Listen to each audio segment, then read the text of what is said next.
तो हेलो बच्चों, आज की इस वीडियो में आपका स्वागत है। आज हम क्लास 10th के बहुत ही इंपॉर्टेंट चैप्टर इलेक्ट्रिसिटी को स्टार्ट करने वाले हैं। अब जो ये इलेक्ट्रिसिटी है, इसको समझने से पहले आपको ये समझना होगा कि इसका फंडामेंटल यूनिट क्या है जिस पे ये पूरा इलेक्ट्रिसिटी डिपेंड्स है। तो इसका जो सबसे फंडामेंटल यूनिट या टर्म है वो है इलेक्ट्रिक चार्ज। तो सबसे पहले हम बात करेंगे इलेक्ट्रिक चार्ज के बारे में। अब ये इलेक्ट्रिक चार्ज क्या होता है, इसको हम पहले डेली लाइफ से एक डेली लाइफ के एग्जांपल से समझने की कोशिश करेंगे। जैसा कि आप जो है अगर स्कूल के ग्राउंड में कभी आप बैठे हों, तो आप सबने ये जरूर आपने किया होगा कि कोई आपके पास अगर एक पेन है, तो उस पेन को अपने हेयर से रब करके आप कागज या डस्ट के पार्टिकल के पास जब लेके जाते हैं, तो वो पेन कागज या डस्ट के पार्टिकल को अपने तरफ अट्रैक्ट कर लेता है।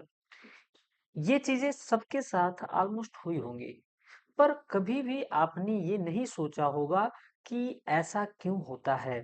तो आज हम जानेंगे कि ऐसा क्यों होता है, क्यों एक पेन को जब आप बाल से अपने हेयर से रब करके किसी कागज के छोटे पीस के पास लेके जाते हैं तो वो उसको अट्रैक्ट कर लेता है। तो चलिए इसको समझते हैं। सपोज कि आपका जो पेन है वो सोडियम से बना हुआ है। किससे बना हुआ है? सोडियम एटम से। ऐसे हमने रफली एक एग्जांपल ले लिया। ये आपका पेन है जो बना हुआ है किससे? सोडियम से। अब सोडियम की बात करें तो सोडियम का जो एटॉमिक नंबर होता है वो होता है 11। एटॉमिक नंबर 11 होने का मतलब है नंबर ऑफ प्रोटॉन्स कितने हैं? 11। तो प्रोटॉन्स हमारे सोडियम के अंदर कितना है? 11। और न्यूट्रल स्टेट में इसमें इलेक्ट्रॉन्स की जो संख्या होगी वो भी कितनी होगी? 11। अब अगर हम इस 11 इलेक्ट्रॉन को एटम के सेल्स में अरेंज करें, तो कुछ इस तरीके से अरेंज होगा। पहले सेल में 2 इलेक्ट्रॉन, दूसरे में 8 और तीसरे में 1 इलेक्ट्रॉन। पहला सेल का जो ऑक्टेट है वो कंप्लीट है, दूसरे सेल का भी ऑक्टेट पूरी तरह से भर चुका है, पर तीसरे सेल का ऑक्टेट पूरी तरह से कंप्लीट नहीं है। उसमें मात्र 1 इलेक्ट्रॉन है और इस 1 इलेक्ट्रॉन को वैलेंस इलेक्ट्रॉन बोलते हैं। अब जो ये 1 इलेक्ट्रॉन है ये न्यूक्लियस से बहुत ही लूजली बाउंड होता है। ये न्यूक्लियस है सोडियम एटम का, ये पहला सेल, ये सेकेंड सेल, और ऐसे ही सपोज आप कर सकते हैं कि ये थर्ड सेल है। पहले सेल में 2 इलेक्ट्रॉन, दूसरे में 8 इलेक्ट्रॉन और थर्ड वाले सेल में 1 इलेक्ट्रॉन प्रेजेंट है। अब ये 2 इलेक्ट्रॉन न्यूक्लियस से बहुत टाइटली बाउंड होगा, 8 इलेक्ट्रॉन जो है न्यूक्लियस से बहुत टाइटली बाउंड होगा। पर ये जो 1 इलेक्ट्रॉन है, सिंगल इलेक्ट्रॉन जो घूम रहा है थर्ड सेल में, ये न्यूक्लियस से बहुत ही लूजली बाउंड होता है। अब इसमें इस पेन में ऐसे ऐसे जो आप एटम देखेंगे तो सोडियम के ऐसे करोड़ों एटम होंगे, अरबों एटम होंगे। और सबके पास जो है एक एक जो है इलेक्ट्रॉन ऐसे लूजली बाउंड होगा। इसको थोड़ा हम अभी इसको हम इरेज करेंगे। ठीक। तो इसमें जो है इस सोडियम के पेन में करोड़ों एटम होंगे सोडियम के, और सबके पास एक वैलेंस इलेक्ट्रॉन है। जब इस सोडियम के पेन को अगर आप हेयर से रब करते हैं, तो जब आप हेयर से रब करेंगे तो पेन को आप हीट एनर्जी प्रोवाइड करेंगे, और वो हीट एनर्जी ये वाला इलेक्ट्रॉन एब्जॉर्ब करता है और ये बाहर निकल जाता है। तो एक सोडियम अगर 1 इलेक्ट्रॉन को रिमूव करता है, तो 1 इलेक्ट्रॉन जब यहाँ से हट जाएगा तो न्यूक्लियस में टोटल अभी भी कितने प्रोटॉन हैं? 11। अब इलेक्ट्रॉन कितने बच गए बेटा? अब इलेक्ट्रॉन बच गए आपके 10, और न्यूक्लियस में प्रोटॉन कितने हैं? 11। तो 10 इलेक्ट्रॉन 10 प्रोटॉन को तो बैलेंस कर लेगा, पर एक प्रोटॉन एक्सेस में रह जाएगा, और उसी प्रोटॉन का जो चार्ज है वो सोडियम पे आ जाता है, सोडियम प्लस। इसका मतलब क्या है कि ये जो सोडियम का पेन है ये पूरी तरह से पॉजिटिवली चार्ज हो जाता है। जब इसको कागज के छोटे टुकड़े के पास लेके जाते हैं, तो कागज में भी एटम्स होते हैं। कागज में क्या होते हैं? एटम्स। और कागज के एटम में उसका न्यूक्लियस और उसमें प्रेजेंट इलेक्ट्रॉन होते हैं। अब जो पॉजिटिव चार्ज हुआ है ये सोडियम का पेन, वो क्या करता है? जितने भी इलेक्ट्रॉन्स होते हैं उनको अपने तरफ अट्रैक्ट कर लेता है, और जो न्यूक्लियस होता है उसको ये रिपेल कर देता है। जैसे कि अगर डिफरेंट चार्ज है तो डिफरेंट चार्ज एक दूसरे को अट्रैक्ट करता है, सिमिलर चार्ज एक दूसरे को रिपेल, जैसे प्लस प्लस को रिपेल करेगा बट पॉजिटिव चार्ज जो है नेगेटिव चार्ज को अट्रैक्ट करता है। अब यहाँ पे पॉजिटिव और यहाँ इस एंड पे नेगेटिव, इसकी वजह से ये पेन इसको अपने तरफ अट्रैक्ट कर लेता है। ये जो सेपरेशन हुआ है चार्ज का, ये किसकी वजह से हुआ है? इस सोडियम के पेन पे जो चार्ज है इसके वजह से हुआ है। इस सेपरेशन ऑफ चार्ज को हम फिजिक्स के भाषा में पोलराइजेशन बोलते हैं, इलेक्ट्रिक पोलराइजेशन। तो ये बात आपको समझ में आ गई होगी कि एक बॉडी जो सोडियम का बना हुआ था उसको अपने हेयर से रब करके कागज के छोटे पीस के पास जब हम लेके जाते हैं तो वो उसको अपने तरफ कागज के छोटे पीस को अट्रैक्ट कर लेता है। तो आप ये देखो कि जब आपने इस सोडियम पेन को आपने जब अपने हेयर से रब किया तो यहाँ से इलेक्ट्रॉन निकला। वो इलेक्ट्रॉन कहाँ गया? आपके हेयर पे गया। समझ में आ रहा है? हेयर पे गया वो। और वो आपका हेयर कैसा चार्ज हो गया? नेगेटिवली। और ये सोडियम का पेन कैसा चार्ज हो गया? पॉजिटिवली। ये हम एक आपसे आपको रफ एग्जांपल से हमने इस चीज को समझाने की कोशिश की है। अब यहाँ पे तो आपने देखा कि चार्ज के वजह से अट्रैक्शन हो रहा है, चार्ज की वजह से अट्रैक्शन हो रहा है। सपोज कि आपके पास दो गुब्बारे हैं, ठीक। दोनों गुब्बारे इनिशियली न्यूट्रल हैं, दोनों गुब्बारे इनिशियली न्यूट्रल हैं। अब हमने क्या किया?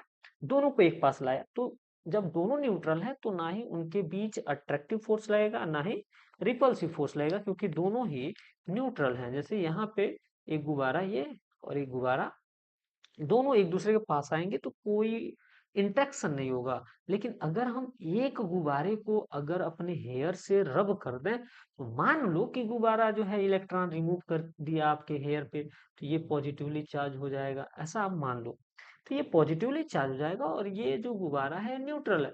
तो अब आप बताओ हमें कि ये गुब्बारा इस गुब्बारे को अट्रैक्ट करेगा कि रिपेल करेगा? तो आप सबका जवाब होगा कि अट्रैक्ट करेगा, कोई दिक्कत नहीं है।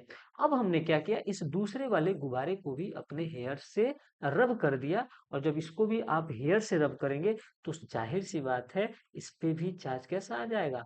पॉजिटिव। अब आप हमें बताएं कि क्या इन दोनों गुब्बारों के बीच केवल अट्रैक्शन फोर्स लगेगा कि रिपल्सन लगेगा? इन दोनों गुब्बारों के बीच अब रिपल्सन फोर्स वर्क करना स्टार्ट कर देगा। तो आपने यहाँ देखा कि चार्ज जो है ना, वो फोर्स ऑफ अट्रैक्शन और फोर्स ऑफ रिपल्सन दोनों दिखाता है। और जितने भी मास बॉडीज हैं उन सब के पास चार्ज होता है। जैसे अब यहाँ आप डिफिनीशन देख सकते हैं इलेक्ट्रिक चार्ज का। इसमें लिखा हुआ है it is the inherent property of matter. ये मैटर के साथ जुड़ा हुआ प्रॉपर्टी है, due to which a force of attraction और रिपल्सन एक्ट्स बिटवीन देम। मतलब चार्ज बॉडीज के बीच में फोर्स ऑफ अट्रैक्शन और रिपल्सन वर्क करता है।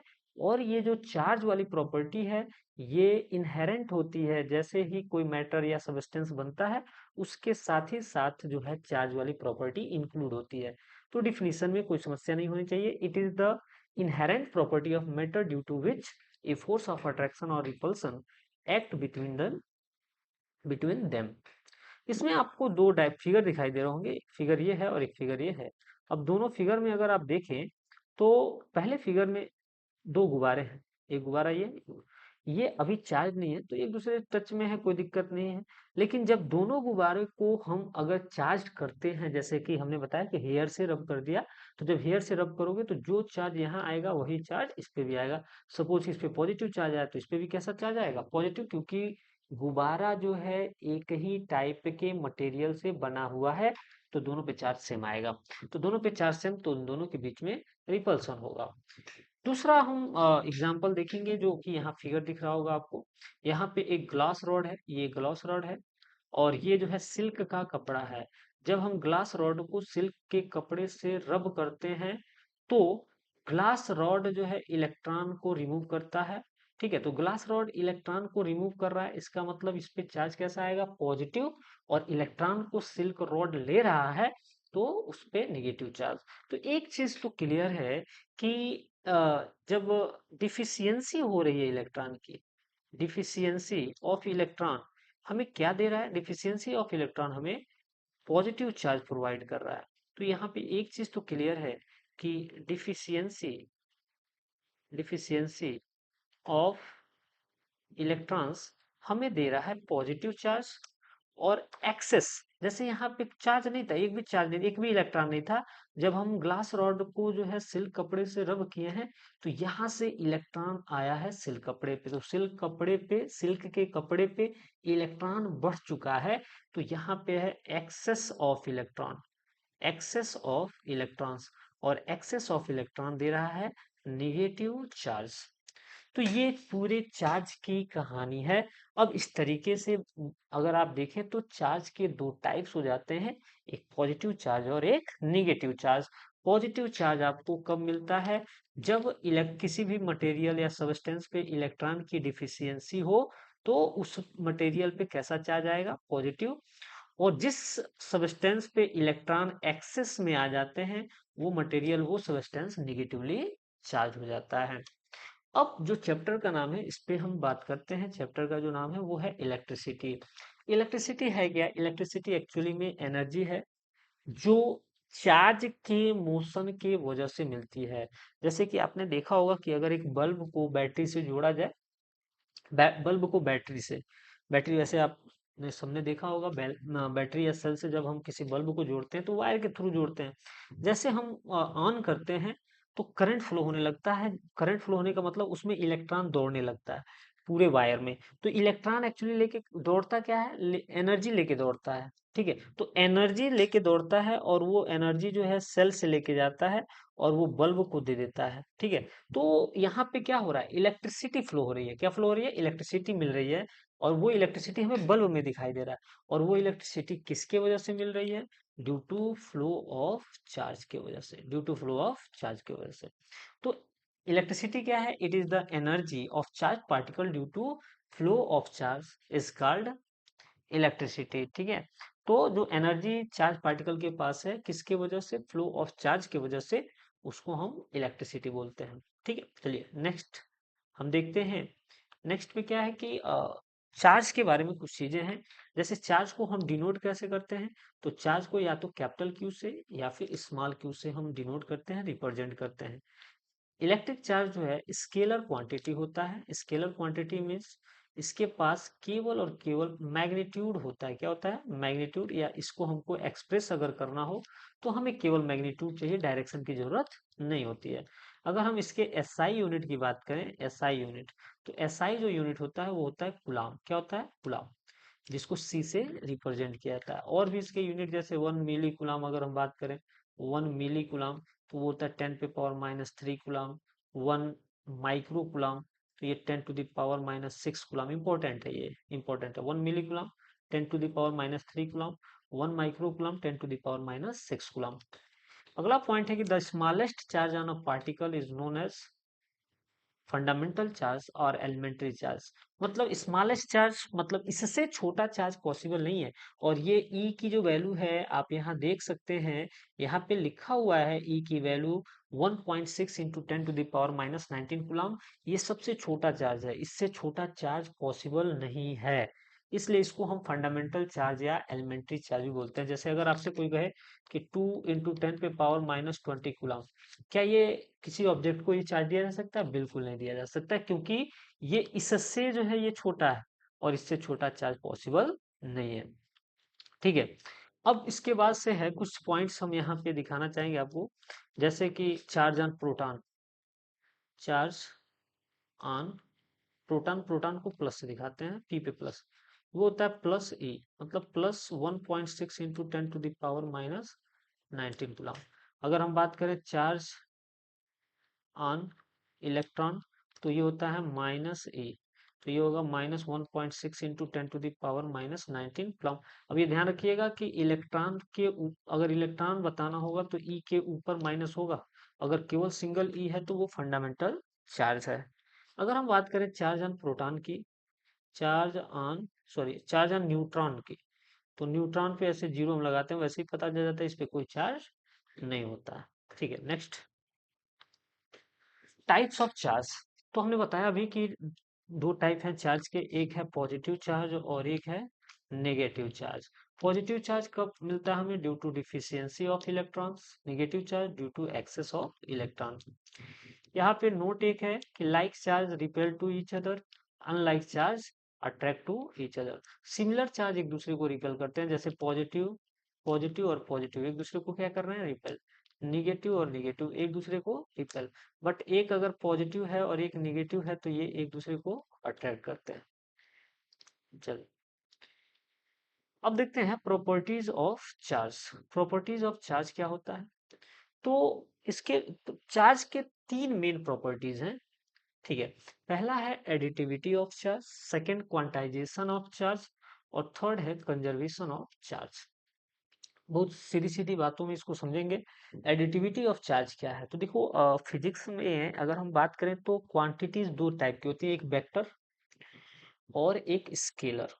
जितनी भी स्केलर क्वांटिटीज आपको मिलेंगी, उनको जोड़ने का जो तरीका है, ऐड करने का जो तरीका है, वो बहुत ही नॉर्मल है, जो आप डेली लाइफ में करते हैं। जैसे अगर आपको 10 रुपया मिला, आपकी मम्मी ने दिया, 10 रुपया आपके पापा ने दे दिया, आप सीधे जोड़ लिए 10 10 20। मतलब समझ में आ रहा है कि नहीं? आप एकदम नॉर्मल एडिशन जो आप बचपन से करते आ रहे हैं, वो नॉर्मल एडिशन किसके साथ होता है? जितनी भी स्केलर क्वांटिटीज हैं सबके साथ वही नॉर्मल एडिशन हम करते हैं। और फिजिक्स की भाषा में इस नॉर्मल एडिशन को बोलते हैं एल्जेब्रिक सम। क्या बोलते हैं? Algebraic sum. ठीक है। तो यहाँ पे लिखा है the charge can be added by algebraic sum. Example के लिए हमने लिखा हुआ है कि let the charge on a body is 5 coulomb, 3 coulomb, -6 coulomb, 8 coulomb, then total charge on body. तो टोटल चार्ज बॉडी पे कितना होगा? तो सबको जोड़ लेंगे, 5 coulomb plus 3 coulomb minus 6 coulomb plus 8 coulomb, 5 3 8 8 8 16, 16 minus 6 10, 10 coulomb charge हो जाएगा। सेकेंड है क्वांटाइजेशन ऑफ चार्ज। ये सबसे इंपॉर्टेंट टॉपिक हो सकता है यहाँ पे, क्वांटाइजेशन ऑफ चार्ज। क्वांटाइजेशन का मीनिंग होता है डिस्क्रीट। क्वांटाइजेशन मतलब डिस्क्रीट वैल्यू। जैसे अगर हम क्वांटाइजेशन का मीनिंग समझाएं तो ये छत है, मान लो किसी घर का, किसी मकान का छत है, और यहाँ पे ऊपर चढ़ने के लिए एक रस्सी लटका दिया गया, और दूसरा जो अरेंजमेंट है वो एक सीढ़ी है। थोड़ा सा समझने की कोशिश करिए। अब जो कि रस्सी से अगर चढ़ना हो तो आप रस्सी में कहीं भी पकड़ के ऊपर चढ़ सकते हैं, ठीक है। तो ये कंटिन्यूअस अरेंजमेंट है, ऊपर चढ़ने का एक कंटिन्यूअस अरेंजमेंट है। पर अगर आपको सीढ़ी से चढ़ना हो तो आप पहला पैर अपना पहले स्टेप पे रखेंगे, पहले स्टेप के बाद से दूसरे पे रखेंगे, पहले के बाद से दूसरे पे, दूसरे के बाद से तीसरे पे। पहले और दूसरे के बीच में आप पैर रख के ऊपर नहीं चढ़ सकते, आप गिर जाएंगे, आपका हाथ पैर टूटने की संभावना बन सकती है। तो यहाँ पे आप पहले पे या तो दूसरे पे या तो तीसरे पे, मतलब ये सीढ़ी जो है ये पूरी तरह से क्वांटाइज्ड है। क्या है? क्वांटाइज्ड। आई थिंक कि आपको क्वांटाइज्ड या क्वांटाइजेशन की मीनिंग समझ में आई होगी। क्या कह रहा है क्वांटाइजेशन ऑफ चार्ज? ये समझते हैं। कह रहा है कि the charge on body is always multiple integral of fundamental charge e. मतलब किसी भी बॉडी पे चार्ज जो है इस फंडामेंटल चार्ज के मल्टीपल इंटीग्रल होगा, जहां पे n की वैल्यू +-1 +-2 +-3 ऐसे डॉट डॉट डॉट। जैसे अब किसी बॉडी पे चार्ज 1e हो सकता है, 2e हो सकता है, 3e हो सकता है, ठीक है। 1e और 2e के बीच में किसी भी बॉडी पे चार्ज पॉसिबल नहीं है। जैसे मैं बोलूं कि 3/2e, ना, ये चार्ज किसी बॉडी पे पॉसिबल नहीं है, फ्रैक्शन में है। यहाँ पे मैं बोलूं कि अच्छा चलो भाई 5/2e बता दो, नहीं, ये चार्ज भी पॉसिबल नहीं है, फ्रैक्शन में चार्ज पॉसिबल नहीं है। मतलब जो n का मान है वो फ्रैक्शन में नहीं हो सकता है, पॉइंट में नहीं हो सकता है, डेसिमल में नहीं हो सकता है। समझ में आया? ये हमेशा इंटीजर में होना चाहिए, या चाहे प्लस में हो या माइनस में। जैसे मान लो -2e, -3, ये पॉसिबल है। लेकिन अगर मैं बोलूं कि -5/3e, तो नहीं, ये पॉसिबल नहीं है, ठीक है। तो क्वांटाइजेशन ऑफ चार्ज कहता है कि किसी भी बॉडी पे जो टोटल चार्ज होगा वो फंडामेंटल चार्ज के मल्टीपल इंटीग्रल में होगा। जैसे हम कह रहे हैं कि सोडियम से, जैसे अभी एग्जांपल हमने लिया कि सोडियम ने एक इलेक्ट्रॉन निकाला। कितना निकाला? एक इलेक्ट्रॉन। तो सोडियम पे एक प्लस आया, मतलब एक जो है, एक प्लस ई जो है एक्स्ट्रा है इसके पास। अगर मैं बात कर लूं आपसे एल्युमिनियम की, तो एल्युमिनियम जो है वो 3 इलेक्ट्रॉन निकालता है। कितना निकालता है? सॉरी, एल्युमिनियम जो है 3 इलेक्ट्रॉन निकाल सकता है, क्योंकि इसकी वैलेंसी 3 होती है। तो अगर ये 3 इलेक्ट्रॉन निकालता है, 3 इलेक्ट्रॉन, तो एल्युमिनियम पे 3 प्लस आ जाएगा। मतलब इस पे जो चार्ज आया है एल्युमिनियम पे, वो किसके वजह से? +3e के वजह से हुआ है। देख रहे हैं ना, यहाँ पे जो चार्ज आया है एल्युमिनियम पे, वो e के मल्टीपल इंटीग्रल है। जैसे अगर हम मैग्नीशियम की बात करें, मैग्नीशियम की बात, तो मैग्नीशियम में क्या होता है, मैग्नीशियम की जो वैलेंसी होती है वो होती है 2। मैग्नीशियम की वैलेंसी होती है 2, मतलब मैग्नीशियम 2 इलेक्ट्रॉन निकाल सकता है, और जब मैग्नीशियम 2 इलेक्ट्रॉन निकालेगा तो इस पे 2 प्लस आएगा। इसका मतलब मैग्नीशियम पे चार्ज कितना है, +2e। अब यहाँ पे देखिए तो e जो है मल्टीपल इंटीग्रल है, ठीक है, मतलब e में 2 से मल्टीप्लाई हो रखा है। तो मतलब किसी भी बॉडी पे चार्ज जो बनेगा वो e के मल्टीपल इंटीग्रल में ही बनेगा। आई होप कि क्वांटाइजेशन ऑफ चार्ज आपको समझ में आया होगा। चलिए अगला प्रॉपर्टी देखते हैं, conservation of charge. Conservation of charge क्या है, इस चीज को समझते हैं। कह रहा है कंजर्वेशन ऑफ चार्ज कि the charge on an isolated system is always constant. किसी भी आइसोलेटेड सिस्टम पे जो चार्ज होता है वो सदैव कांस्टेंट होता है। अब ये आइसोलेटेड सिस्टम क्या है, तो आइसोलेटेड सिस्टम मतलब ऐसा सिस्टम जिसमें बाहर से एनर्जी या मास अंदर न आ सके और न ही अंदर से बाहर मास और एनर्जी जा सके। ऐसे कोरोना जो अभी आया था, जो 2019 में जो कोरोना, उस समय आइसोलेटेड वार्ड बनाया जाता था कोरोना पेशेंट के लिए। मतलब उस आइसोलेटेड वार्ड का मतलब क्या था कि कोई भी बाहर से व्यक्ति जो है उस मरीज के पास न जाए, उस रूम के अंदर न जाए, ना ही रूम से वो पेशेंट बाहर आए। समझ में आ रहा है कि नहीं, तो पूरा आइसोलेट कर दिया गया था, वैसे ही आइसोलेटेड सिस्टम है। तो अगर हम यहाँ पे एक फिगर आप देख रहे होंगे, यहाँ पे एक आइसोलेटेड सिस्टम है और एक यहाँ पे आइसोलेटेड सिस्टम है। सपोज कि यहाँ पे 4 कूलम चार्ज है और यहाँ 0 है, ठीक है। अब क्या हुआ, यहाँ पे टोटल चार्ज कितना है, 4। यहाँ 1 मिनट, अब एग्जाम्पल में थोड़ा सा चेंज करते हैं। यहाँ पे हम जो है यहाँ हम ले रहे हैं +2 कूलम। सपोज कि यहाँ पे +2 कूलम है और यहाँ पे -2 कूलम है, ठीक है। यहाँ पे +2 कूलम और यहाँ पे -2 कूलम, और यहाँ पे मान लीजिए यहाँ का जो चार्ज है वो यहाँ पे होने के बाद से ये +2 कूलम और -2 कूलम, तो यहाँ पे अभी चार्ज कितना है, 0। और यहाँ पे अगर आप देखें तो मान लो सपोज कि इस पे -3 कूलम और यहाँ +3 कूलम हो गया, तो यहाँ पे चार्ज क्या है, 0। और यहाँ पे भी आप देखो तो जोड़ोगे तो चार्ज पूरे सिस्टम का कितना आ रहा है, 0 आ रहा है। तो कुल मिला के आप ये देखो, कुल मिला के आप देखो, ई कर ले रहे हैं, +2e -3e +3। तो अगर ऐसा है तो अभी इसमें जो है चार्ज क्या है, 0। और आफ्टर टच टच कराने के बाद से भी जो चार्ज हो रहा है वो भी कितना आ रहा है, 0। देखो यहाँ पे जब ये दूर दूर था, थोड़ा यहाँ ध्यान दीजिए, यहाँ पे ये रॉड और ये स्फीयर जब दूर दूर था तो -3 कूलम +3, सॉरी -3 और +3। जब इनको टच कराया गया तो यहाँ पे बना -2e और +2e। तो कुल मिला के अगर देखें तो इस पे नेट चार्ज 0 और इसका भी नेट चार्ज क्या है, 0 है। इसको एक तरह से और भी आप डिफाइन कर सकते हैं, the total the charge on an isolated system isolated system can neither be created nor be destroyed. It can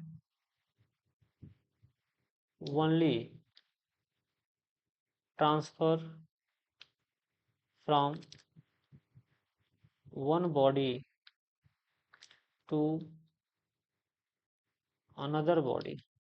मतलब चार्ज किसी भी आइसोलेटेड सिस्टम का चार्ज ना ही क्रिएट कर सकते हैं ना ही डिस्ट्रॉय कर सकते हैं। बस उसमें जो चार्ज है वो केवल चार्ज को हम ट्रांसफर कर सकते हैं एक बॉडी से दूसरे बॉडी में, ठीक है। तो ये कंजर्वेशन ऑफ चार्ज है। अब देखते हैं कुछ क्वांटाइजेशन ऑफ चार्ज पे क्वेश्चन सॉल्व कर लेते हैं। जैसे कि आप यहाँ देख पा रहे होंगे, क्वेश्चन दे रखा है, calculate the number of electron constituting 1 coulomb of charge. It mean charge दिया हुआ है 1 कूलम, ठीक है। और ई की वैल्यू तो हमें पता है 1.6 इंटू 10⁻⁻19 कूलम। पूछा हुआ है एन, नंबर ऑफ इलेक्ट्रॉन। तो Q इज इक्वल टू होता है n e. Now n is equal to Q by e. Q की वैल्यू है 1 और E की वैल्यू 1.6 इंटू 10⁻⁻19। अब यहाँ से अगर आप देखें 10⁻⁻19 ऊपर जाएगा तो 10⁻+19 हो जाएगा, तो 1/1.6 इंटू 10⁻19। यहाँ हम पॉइंट हटाएंगे तो ऊपर नीचे 10 से अगर मल्टीप्लाई करें तो ऊपर 10 से मल्टीप्लाई करेंगे 1 में तो 10, और नीचे अगर 1.6 में 10 से मल्टीप्लाई करते हैं तो 16, 10⁻19। और यहाँ पे 10⁻19 का मतलब हो गया कि 19 जीरोस, 1 के बाद कितने 19 जीरोस, एक जीरो इसको दे दो तो ये हो जाएगा 100/16, और ये एक जीरो आपने दे दिया तो ये 18 हो गया। 16 सिक्स जा, अगर हम डिवाइड करें तो 16 सिक्स जा 96, बचेगा 4, पॉइंट अगर लगाएंगे तो वो हो जाएगा 40, 16 टू जा 32, बचेगा 8, जीरो लगाएंगे तो 80 हो जाएगा, 16 फाइव जा 80 इंटू 10⁻18। इतने इलेक्ट्रॉन्स होंगे एक 1 कूलम चार्ज में। मतलब कोई बॉडी इतना इलेक्ट्रॉन अगर निकाल देता है अपने बॉडी से तो उस पे +1 कूलम का चार्ज आ जाएगा। Next, there are 5 more electrons on a conductor in normal state. What will be the nature and amount of charge? ठीक, कह रहा है कि कोई कंडक्टर है, एक कंडक्टर है जिसपे 5 इलेक्ट्रॉन आ जाते हैं, तो नेचर बताना है। तो यहाँ पे इलेक्ट्रॉन भाई एक्सेस में है तो सिंपल सी चीज है कि नेचर हो जाएगा वो नेगेटिव हो जाएगा। नेचर क्या होगा, नेचर कंडक्टर का हो जाएगा नेगेटिव। क्यों, क्योंकि इस पे जो है चार्ज या इलेक्ट्रॉन जो है, सॉरी, इलेक्ट्रॉन एक्सेस में है, तो इलेक्ट्रॉन जब एक्सेस में होता है तो चार्ज कैसा होता है, नेगेटिव। अब हमें निकालना है चार्ज, तो Q is equal to n e, जहाँ n की वैल्यू है 5, ई की वैल्यू हमें पता है 1.6 इंटू 10⁻19। ये वैल्यू पुट करेंगे तो Q n की जगह पे 5, ई की जगह पे 1.6 इंटू 10⁻19 कूलम, 16 फाइव जा 80, एक यहाँ लग जाएगा पॉइंट इंटू 10⁻19 कूलम, तो कुल मिला के ये हो जाएगा 8 इंटू 10⁻19 कूलम। ये जो है चार्ज यहाँ पे हो जाएगा। अगला क्वेश्चन देख लेते हैं।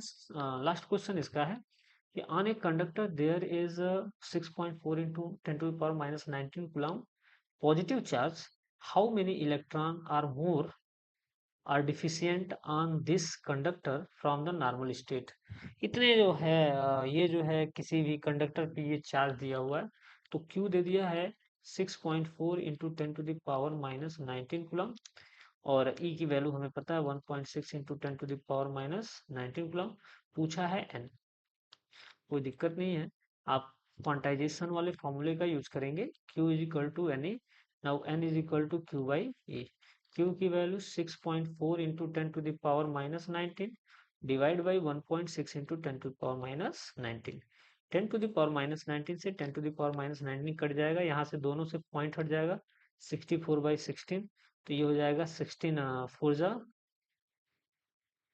64, तो एन की value 4।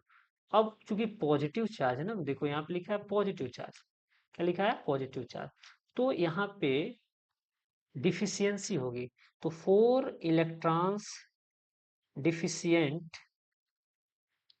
Deficient from the conductor. तो ये आज का वीडियो है, आप कमेंट में जरूर बताएंगे कि आपको ये वीडियो समझ में आया कि नहीं। जैसा आपका रिस्पॉन्स होगा नेक्स्ट वीडियो बहुत ही जल्दी अपलोड हो जाएगा। Thank you.